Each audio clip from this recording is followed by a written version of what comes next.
Man, Kendrick Lamar just surprise released a new album called GNX. And this is his first album not on Top Dog Entertainment, TDE. And like I said, this was a surprise release. People are already theorizing on who he was trying to sabotage by dropping it on this day. Was it Ice Cube, who some think that on Whacked Out Murals, that the line that was muted was about Cube? There's nothing to substantiate that. That's just an online rumor. And everyone from Ice Cube to Father John Misty, the indie singer-songwriter, are thought to be the people who are the sabotagees with the timing of this album release. And it was just really the coincidence that every single Father John Misty album release is like within a month of a Kendrick Lamar album release. But yeah, Kendrick Lamar drops GNX, and obviously all of the dissecting begins. All of the attempts at digging and interpreting what he meant by this line, what he means in this verse, what the meaning of this song is. All of that is taking place once again, as it always does with Kendrick Lamar album releases. And I thought that it was a really good idea to release an album at around this time, because in doing so, not only do you have the Super Bowl halftime show performance coming up, but we are still fresh off of the Kendrick Lamar versus Drake battle. That was a lot of back and forth. It kicked off with the Future track with Metro Boomin that featured Kendrick Lamar on that Like That verse. And then Drake got a couple shots off, good ones too. One of which featured the AI vocals of Snoop Dogg and Tupac. The Snoop Dogg posting of that song was referenced in this Kendrick Lamar album, where Kendrick says that Snoop posted Tailor Made and he prayed that it was the edibles. And then Snoop actually responded on social media saying, yeah, it was the edibles. And then he basically said like something to the effect of salute King West West. So Snoop was a super good sport about it. But then Kendrick Lamar also has the track Reincarnated, which we'll circle back to, that samples a lesser known Tupac song, and Kendrick Lamar is spitting with the ferocity and the aggression of Tupac, basically channeling his inner Tupac. One of my favorite highlights of the whole album. But yeah, with that Kendrick and Drake beef, Kendrick then responds to those two Drake tracks with 2 tracks of his own, including Euphoria. And then when Drake responds to that several days later with Family Matters, Kendrick Lamar that same night drops Meet the Grams, and then the next day drops the now classic Not Like Us, that's even up for like every major Grammy award, or at least Record of the Year and Song of the Year. So yeah, that final 1-2 punch effectively ended the battle, having Kendrick Lamar reign victorious. And yes, Drake did drop the Heart 6, which Kendrick Lamar on this album almost pays that no mind, that Drake the Heart Part 6 no mind, by naming one of his songs on this GNX album Heart Part 6, almost totally dismissing that Heart Part 6 by Drake was even made. So yeah, that epic Kendrick versus Drake battle was one of the biggest things that happened all across music in 2024. And dropping this GNX album towards the end of the year almost totally reshifts the focus away from that battle. So now Kendrick's not being associated too much with that battle, but it reshifts the focus from that to how consistently great Kendrick Lamar albums are and how great of an artist Kendrick Lamar is. So now we, the public, are back to re-emphasizing how special Kendrick Lamar is, outside of the beef that he had and won against Drake. So I thought that this was a very wise move. Not to say that there aren't any bars that reference the beef, or aren't any bars that remind us what he did to Drake's reputation through that beef, and how he still doesn't want to dap it up and make nice with Drake. I mean, he's referencing it a few times throughout this album, but it's no longer the sole focal point of what's going on in Kendrick Lamar's career. Again, he's got the Super Bowl coming up, and now he's got this GNX album that we're all going to spend the next several days digesting and again interpreting. And without doing like a full review, I really feel I like to really absorb albums before I give like a final grade on something. I mean, this thing just dropped. But what I will say is, just from a pure enjoyment standpoint, I'm really liking this album. I mean, I've played it like 3 or 4 times already. I said in a chat room with, a few family and friends, my cousin, my brother, and a few friends, that this was like the most easily listenable Kendrick album since either Damn, or maybe even as far back as Good Kid, Mad City. And my cousin kind of took issue with that phrasing. He thinks that using the term or the phrase easily listenable kind of like oversimplifies it and takes away from the nuance of the album. So I want to be clear. There is every bit of nuance from Kendrick Lamar on this album. Like, he's got a lot of cryptic messaging. He's got a lot of clever wordplay. He's got a lot of high-minded concepts throughout the album. Like, this is very much a true to Kendrick Lamar album, but but sonically, this is not the jazz fusion that we heard with the spoken word on To Pimp a Butterfly, where you've got those crescendo and jazzy instrumental freakouts towards the end of certain tracks or spoken word pieces. Like, this ain't free, but I think that GNX is Kendrick Lamar's most unapologetically West Coast album since Good Kid, Mad City. Although you've got the same producers, most of the same producers who were working on To Pimp a Butterfly. You've got some of the usual suspects, Soundwave, DJ Dahi, aka Dahi. You've got M-Tech. You've got some of the instrumentation from Terrace Martin and Kamasi Washington. But you also have Jack Antonoff, the super producer who is now a 3-time Producer of the Year Grammy Award winner, who's worked with, on some big albums for Taylor Swift. He's produced 2 of Lana Del Rey's best albums, as well as people like Sia, St. Vincent. He's from the band Fun. I mean, look up Jack Antonoff if you're not aware of him already. He is one of the heaviest hitters, just cross-genre, producer-wise in the game. And he did recently produce that Kendrick Lamar single release, the song that he put out, Watch the Party Die, a few months ago. Jack Antonoff produced that, and he's got his fingerprints on a lot of these tracks on GNX. But yeah, sonically, this is very much a West Coast sounding album for Kendrick Lamar. So I don't mean to use easily listenable as a pejorative term. It is taste-based, preference-based, and I don't know like where I would rank this album. Again, it just came out. I'm not sure where I would rank it among Kendrick Lamar albums, but the music world is really in a frenzy because, those little morsels of that pure West Coast sound that we got in the past on songs like King Kunta from To Pimp a Butterfly, or obviously Not Like Us, which was unlike all of the other Kendrick Lamar Drake disses.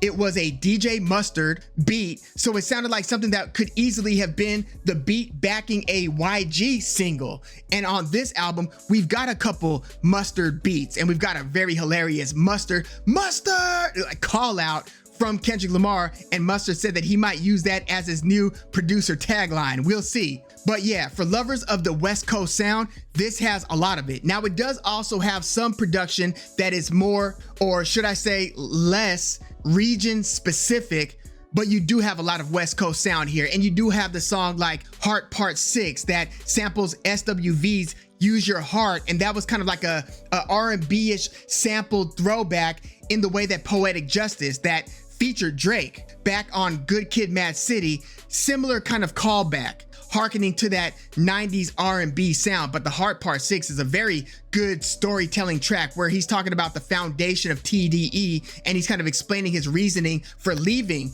the label that he came up with. So yeah, I'm enjoying the hell out of this album, and I would say some of my favorite tracks from it are probably Reincarnated, Man at the Garden, which is reminiscent of Nas's One Mic, where he starts off and it's kind of like a down tempo start to the verse, and then it kind of builds and builds as the energy behind his delivery starts to increase as the verse gets a little bit more intense and the beat starts to get a little bit more chaotic. It starts building in volume and in energy. So I like that one. Reincarnated, like I said, he channels Tupac. Tupac had that lesser known song made from the gang-related soundtrack, which dropped shortly after Pac's death. Remember, he had that Gridlock movie, and then he had Gang-Related. I wasn't sure which of those two soundtracks that this Reincarnated song and the beat samples, but yeah, it was the Gang-Related soundtrack, and it was like, it had like a low-budget video with Pac kind of holding the camera like this as he's spitting his verse, and then he's got the Outlaws kicking their verses as well. I always liked that track. Again, it was never released as a single, never heard it on the radio, nothing like that, but I just thought that the beat was kind of cool and sinister and Pac was doing his thing.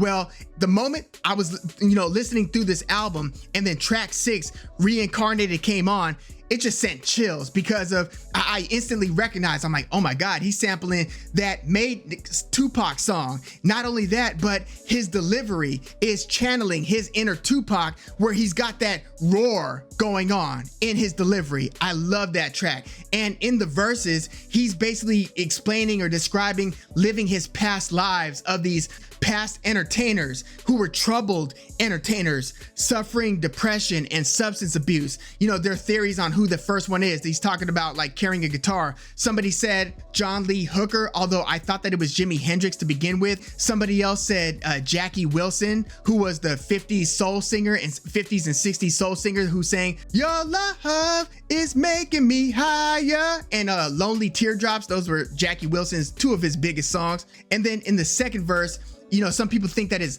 Dinah Washington. Some people thought Tammy Terrell, but I didn't think Tammy Terrell, who I just did a video on about her era with Marvin Gaye in the mid 60s. Now, she died young due to a brain tumor, but it wasn't like she was abused as a kid and as a young adult at the hands, by the way, of some very high profile entertainers. So yeah, there was a tragedy within Tammy Terrell's life, but I didn't listen to Reincarnated and think Tammy Terrell. Dinah Washington, maybe, but I don't know. I haven't given that one too much thought. I'm sure that we're gonna know at some point, maybe. Again, a lot of Kendrick's work remains cryptic. But yeah, another couple highlights for me were the very next track, TV Off, and then the last 3 songs on the album, Heart Part 6, GNX, and Gloria, which features SZA. Another really cool thing about this album is that Kendrick Lamar, his features aren't like the blockbuster names in modern hip hop. Like, he doesn't have like an all-star cast of features. Most of the features here are people from in and around LA, and either people from his label or just people who he's associating with around the LA region. Lesser names. Some people have never heard of some of these artists that are featured here, but Kendrick Lamar is giving them roles on these different songs. So yeah, I mean, I thought that was pretty cool, but it also kind of exemplifies how now that he's taking on more of an executive role and he's got his own label going, that he's going to start presenting some of his artists. Now, when that happens, it's often a mixed bag. Sometimes you get artists that have good success, like, you know, Beanie Siegel when he was on The Rock, and there are a lot of examples really, but then you also get artists where it just doesn't work out. But I'm really pulling for Kendrick Lamar in this new role, in this new endeavor, and I again thought that it was really cool that he featured much lesser names on this album. But yeah, let me know what your earliest thoughts are on GNX. Again, as soon as you see new Kendrick Lamar album unexpectedly releases, everybody just gets, you know, to listening. Everybody starts, you know, theorizing on what he meant by this and this and that. A bunch of articles start coming out from a bunch of publications. All the talking heads get to talking and people just start dissecting and breaking down the album. I love it. It's always an event when Kendrick Lamar releases the album. And last thing before I close out this video, what does this mean in terms of his legacy overall? Because when you look at his album by album track record, you can't name too many rap artists just from any era who have been this consistently great album after album, where there really isn't a miss. You could go back as far as Section 80. You could start with that one, because I know he had the OD, overly dedicated mixtape album before that, but we could start with Section 80 because of how much that elevated his profile at the time, as he was just being signed. He and Top Dog were just inking the deal with Aftermath. So then you've got Good Kid, Mad City, To Pimp a Butterfly. Both are viewed as classics. Then you've got Damn, which, if I'm not mistaken, I think, who was it who issued the greatest rap albums of all time? It was either, I think it was Billboard, but I think they had Damn, if I'm not mistaken, I think they had Damn above To Pimp a Butterfly and Good Kid, Mad City, which I just couldn't get with. I mean, Damn isn't a bad album. It's a really good album, but I thought that it was a notch below both of those albums. But you've got Damn, and then you've got Mr. Morale and the Big Steppers, and now we've got GNX. Yes, there was also that Untitled Unmastered, but I don't really look at that as being a Kendrick Lamar album. I thought it was something that just kind of whet people's appetite between major Kendrick Lamar releases. But as far as his albums go, you could argue that he hasn't missed yet.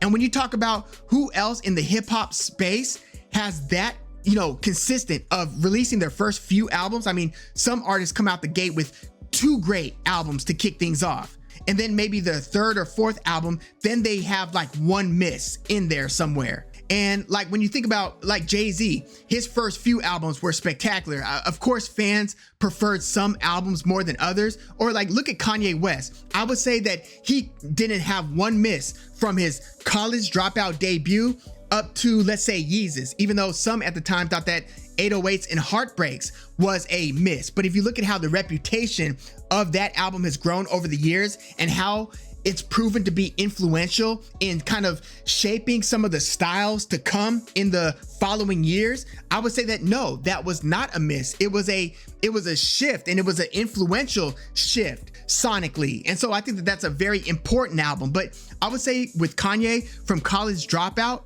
up to Yeezus, there wasn't a miss. And then you could say, you know, The Life of Pablo or Jesus is Lord, or, whatever albums you look at after the fact as being Kanye misses. But the misses came later on for Kanye. But again, the first 6 albums, they were all pretty much on the level. The only artist I could really think of that through their career didn't have a miss was probably Outkast. Like from Southern Playalistic, Cadillac Music, all the way to Speaker Box, The Love Below, there wasn't a miss. Stankonia had hits. Now people who loved Southern Playalistic and ATLians up to Aquemini might not like Stankonia because they might have thought that they were too far removed from what they were doing on those first 2 albums. But the hits are undeniable. Like from front to back, it's like stacked. It's got Bombs Over Baghdad, Miss Jackson, So Fresh, So Clean, plus a lot of really cool album cuts. But yeah, I think that it might really just be Outkast who's in that club of